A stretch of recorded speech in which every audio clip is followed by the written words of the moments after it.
سے جو قید کاٹ رہے ہیں، اگر سے بڑے کیسز میں ان کو ریلیف مل چکا، اور اس کیس میں یہ ان کیسز سے اگر اس کا کمپیریزن کیا جائے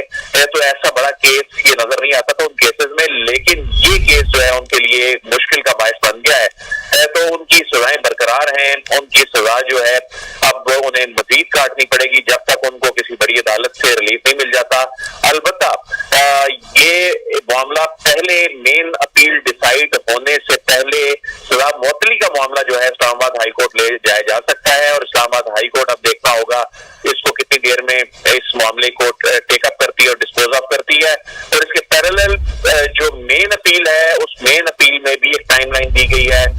جو ایڈیشنل ڈسٹرکٹ اینڈ سیشن جج ہیں، تو اس مین اپیل کو بھی اس ٹائم فریم کے ابھی حافظ احسان احمد صاحب ہمارے ساتھ موجود ہیں، ماہر قانون،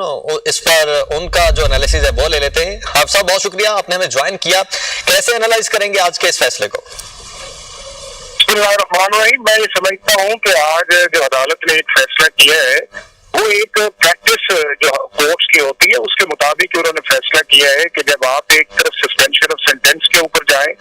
اور دوسرا یہ ہے کہ آپ کی اپیل جو ہے اس کا بھی ایک ٹائم فریم دیا گیا ہو کہ اس کے اندر اس کا فیصلہ ہونا چاہیے۔ ٹھیک ہے، حافظ احسان صاحب ہمارے ساتھ موجود ہے، عدیل وڑائچ اور رضوان کاظم بھی ہمارے ساتھ موجود ہے، بہت شکریہ آپ کا۔ اس وقت ہمارا یو میڈیا ٹاک کر رہے ہیں، وہ سن لیں۔ ایک خاوند اور